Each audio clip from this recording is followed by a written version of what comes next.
पंतप्रधान नरेंद्र मोदी आज संध्याकाळी 5 वाजता देशाला संबोधित करणार। उद्यापासून लागू होणाऱ्या जीएसटीच्या नव्या स्लॅब संदर्भात संवाद साधण्याची शक्यता।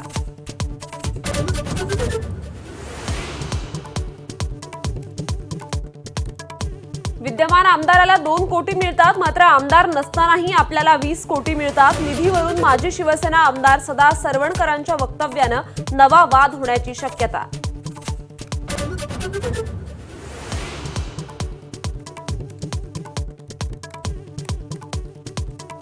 स्थानिक स्वराज्य संस्थेच्या निवडणुकीत कार्यकर्त्यांनी 3 कोटींपर्यंत खर्च आणि 100 बोकडे कापावे लागतात। शिवसेना आमदार संजय गायकवाड पुन्हा बरळले, पोटातलं ओठात आलं वडेट्टीवारांचा खोचक टोला।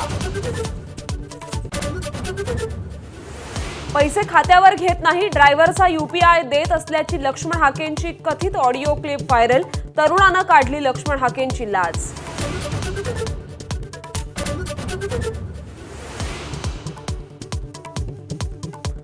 महाराष्ट्रात मराठा शक्तिशाली, उत्तर प्रदेश बिहारमध्ये ब्राह्मणांना महत्त्व। नितीन गडकरींचं वक्तव्य, मी ब्राह्मण आहे, देवाचे आभार की आम्हाला आरक्षण नाही, असंही विधान।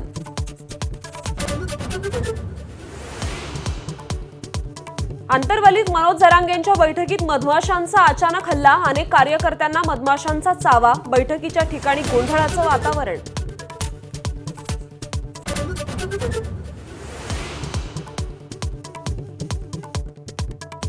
पुणे गोळीबार प्रकरणी कुख्यात गुंड निलेश घायवळ गँगच्या गुंडांची पोलिसांनी काढली धिंड। कोथरूडमध्ये गोळीबार केल्यानं याच परिसरात धिंड काढत शिकवला धडा।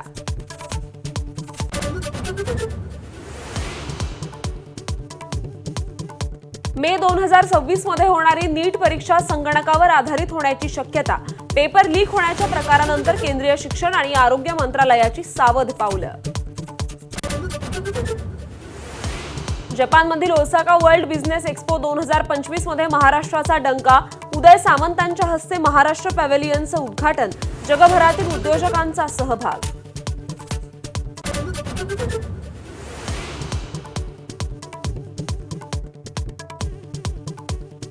अमेरिकेकडून H1B व्हिसासाठीचे नवीन नियम आजपासून लागू।